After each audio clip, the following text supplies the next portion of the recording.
Justin Herbert, big deal. Actually, the biggest deal in NFL history. 5-year, $262 million deal, richest for the quarterbacks. Has he earned it, though? We're here with Nick Wright, very casual Nick Wright, on What's Right with Nick Wright. Real quick, yeah, I think he's earned it. I think you have to pay him, right? If you're the Chargers, what are you going to do? You're going to pass on him? You're going to pass on Justin Herbert? You're going to pass on a Joe Burrow if you're the Bengals? These guys, you got to pay them. Pay them now, for sure. So I think it's one of those deals where it is what it is. I would much rather teams do this than overpay Dak Prescott or overpay Kirk Cousins or overpay Matt Stafford. If you have what you think is a generational franchise quarterback, pay him, lock him up, try and win. What's the other option? The other option is let him walk. Then what? Then what do you do? If you do that, sell the team. If you're going to let a Justin Herbert or a Joe Burrow or Jalen Hurts even, if you're going to let them walk, Lamar Jackson, if that's the case, why are you even in the business? Because it's probably not going to get better than that, you know? So I don't blame the Chargers at all for doing this. What it should do for the front office is they should say, all right, guys, look, we got Justin Herbert for 5 years, $262 million. We have to win. Everyone is on high alert. Everyone better understand that we have to win. All this, make the playoffs, lose in the first round, miss the playoffs, win 10 games, win 9 games, that ain't good enough anymore. From now on, once that ink is dry, we better be one of the best teams in the AFC. Bottom line. That's what it should tell everyone in that organization. Justin Herbert is the new highest paid player in the NFL. 5 years, $262.5 million. And there is some pushback because he is getting this money before having ever won a playoff game. And I don't get that, because it's like, you can't wait. You can't be like, all right, look, Justin, we're going to give you 200. We're willing to give you the money, but you got to win a playoff game first. Because then he's like, okay, well, I need a contract. I understand he's got 2 years on his deal. I believe, again, I don't have any notes or anything. I'm pretty sure he has 2 years left on his deal, and they did this ahead of time. But to me, that just says, like, we're behind you. Don't worry about anything except winning. You're our guy. We trust you. This is it. This is the era. We're getting this taken care of. We're getting this out of the way now. If they want to restructure down the road, they can. We see that all the time. We see that with Mahomes. We see that with Aaron Rodgers, where they'll sign a contract, a year into it, 6 months into it, they'll restructure. It gives teams wiggle room. People are way too black and white with these contracts. You don't understand the wiggle room or the man, I just realized Nick is wearing the ice. Look at the necklaces. My goodness. People don't understand, like, there's a bigger thing happening here than just contract sign, that's it. Once you put that money somewhere, you can all of a sudden restructure, change it, turn it incentive-based, turn it into cash, whatever, and then use that money somewhere else. So this could be a ploy to allot that money to Herbert, and then they may be saying, well, we're going to move it around a little bit in a year. We're going to free up some space here. This will help us sign this person. This will help us do this. We don't know all that. You got to wait until this stuff shakes out. Okay. But as far as getting him done, getting it completed before a playoff win, sure. You can't wait. You can't wait around for that and then say, okay, now we'll re-sign you. And I understand that, but they also had to pay him. So Here's the thing. All of the other quarterbacks who have gotten huge money deals right after their rookie deal under the newest salary structure, all of those guys had won a playoff game except for Kyler, and I think they're going to regret that, and Carson Wentz, but Wentz was in a unique spot because he had played well enough to where his team was positioned. Kyler is not Justin Herbert. I mean, Kyler, if anything, you can say, like, the Cardinals overvalued Kyler Murray, or they thought he was way better than he is. I don't think that's the case with Justin Herbert. I think Justin Herbert is really good. will that make him win? I don't know. I don't know about that. Winning, there's a lot of variables that go into that kind of stuff. I mean, we've seen really good quarterbacks that just can't win. Whether, I mean, it happens. So, but talent-wise, skill-wise, Herbert is way ahead of Kyler Murray. Kyler Murray, and maybe he'll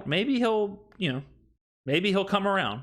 But I think Kyler Murray was something that people didn't quite understand. They thought he was a player that he was not. I mean, a lot of people, I know, I was saying this last year, or maybe even the year before, a lot of people kept saying Kyler Murray was this like deep ball, explosive guy, but all the metrics were saying that his yards per pass were on the low end of the NFL. He wasn't that guy. So he kind of had everyone kind of tricked as far as what he can do and what he does. But Justin Herbert, I don't think there's any trick into how good he is. For the number 1 seed, they then ended up winning the Super Bowl. He obviously wasn't playing because he was hurt. But Wentz also, that deal didn't work out. But Deshaun, Lamar, Daniel Jones, obviously Mahomes, Jared Goff had been to a Super Bowl. Go up and down the list. Joe Burrow had been to a Super Bowl. He hasn't gotten his money yet, but he's about to. Tua not won a playoff game. He didn't get the big money deal.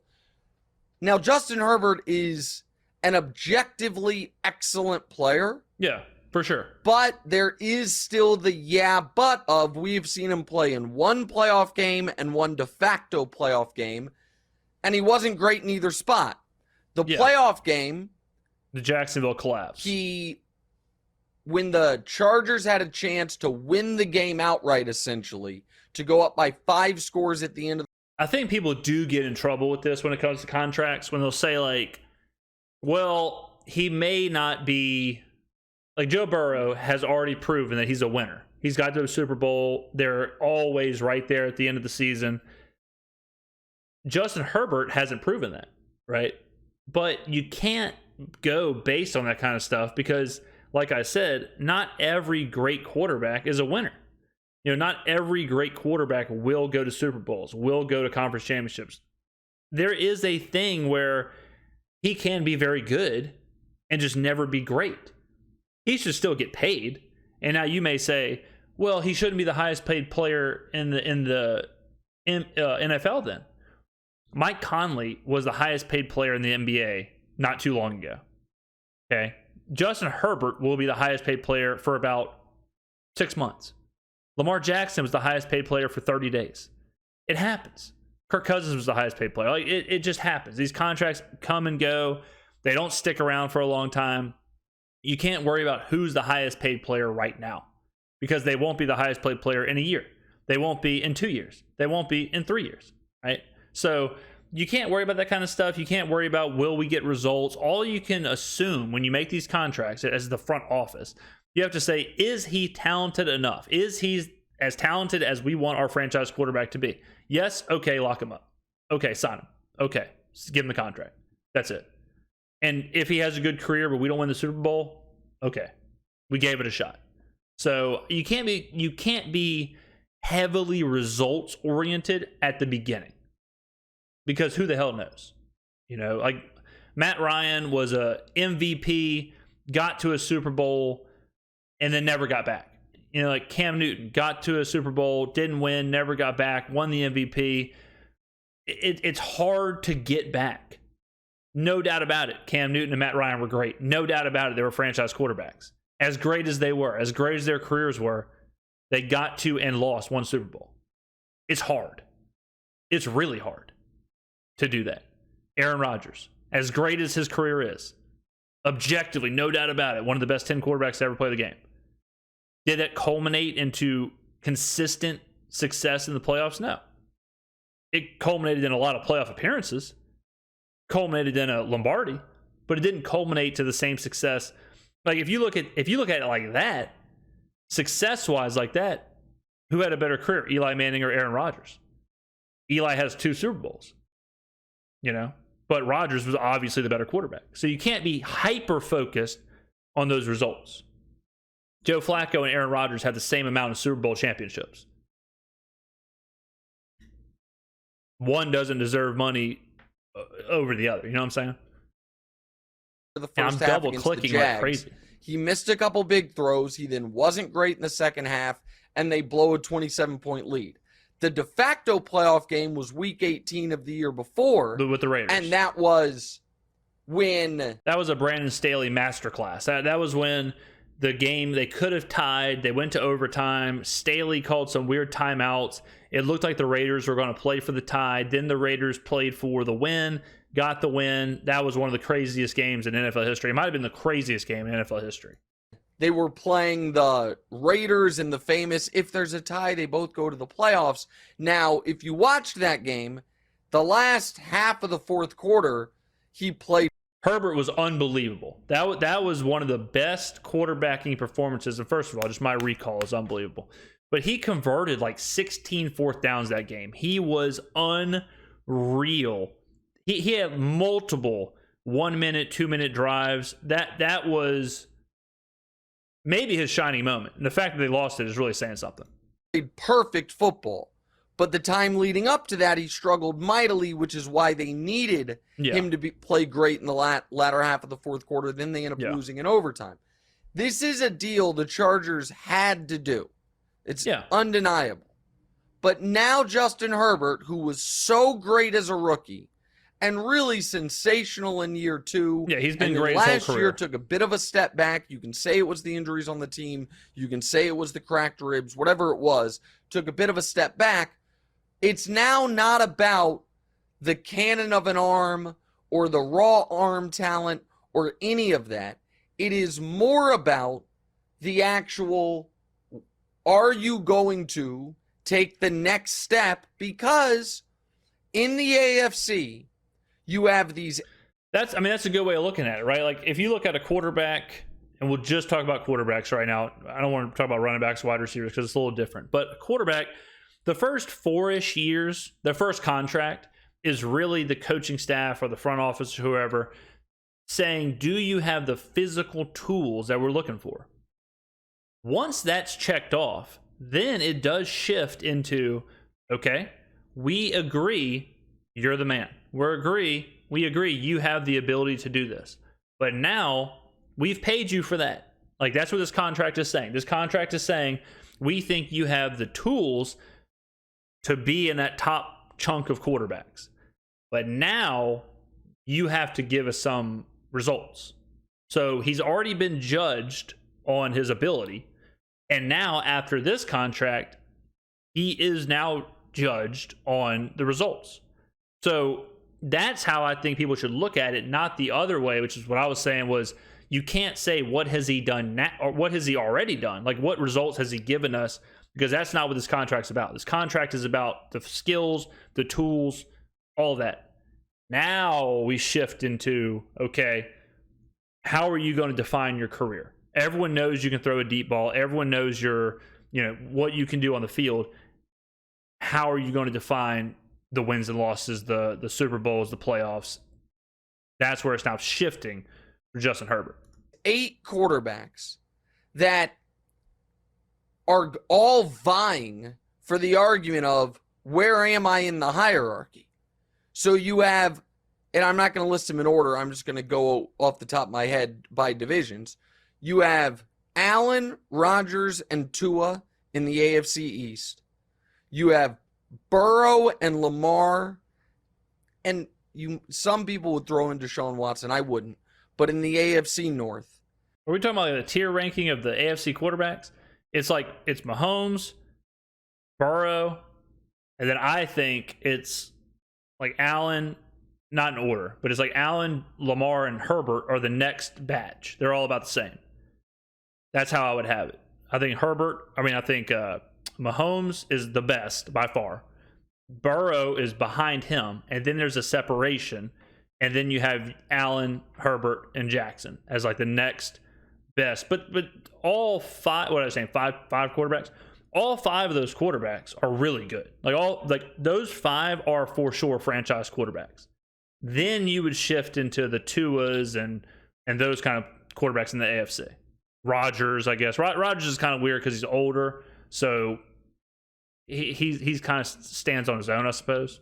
You have Trevor Lawrence in the AFC South, and then you obviously have Mahomes Yeah, I would put Trevor and Tua in the same grouping. Trevor would probably be a little higher than Tua, but they're like right there. They're in the same.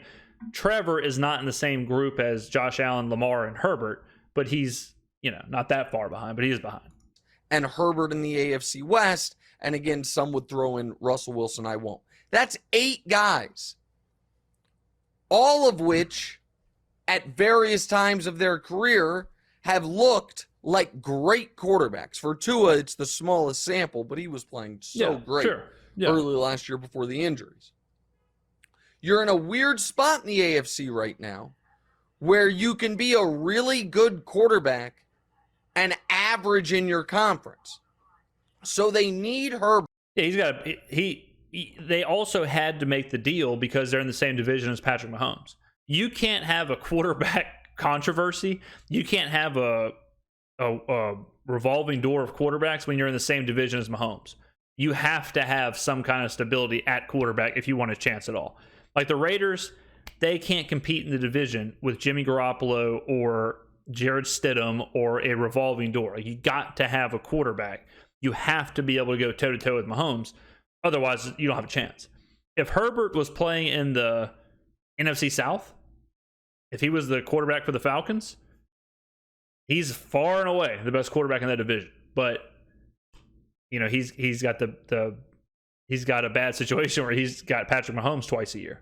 Herbert, undeniably, to take that next step forward. Maybe Kellen Moore, he will do it with Kellen Moore, but this is a massive year for him.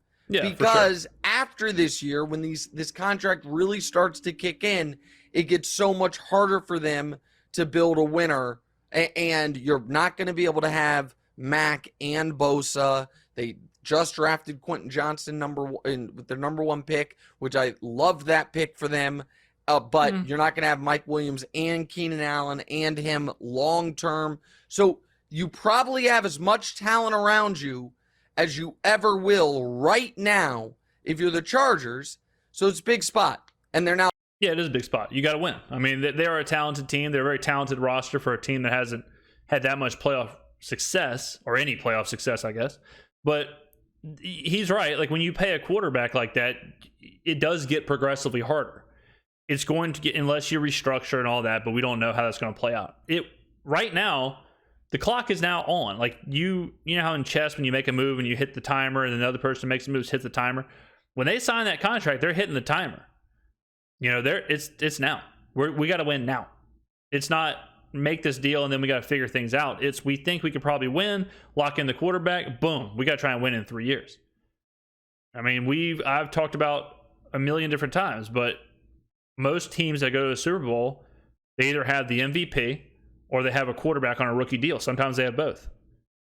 But very rarely do teams with super highly paid quarterbacks win, unless that quarterback is Patrick Mahomes or, playing on a level like that. So Herbert and the Chargers, it's go time.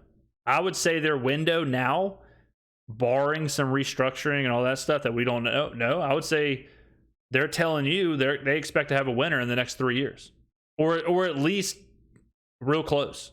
Now paying him like he is a top 5 quarterback in football. He obviously has top 5 quarterback talent. He has not quite delivered top 5 quarterback results. We'll see if he does.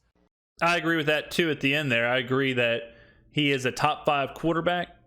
He has top 5 talent, but results-wise, certainly has not been. Let me know what you think, ladies and gentlemen. Do you think Justin Herbert should have got the deal? Are you a Chargers fan? I've never been a Chargers fan in my life, but if you are a Chargers fan, what do you think about the deal? I'm sure you're happy to have Justin Herbert all locked in. I love.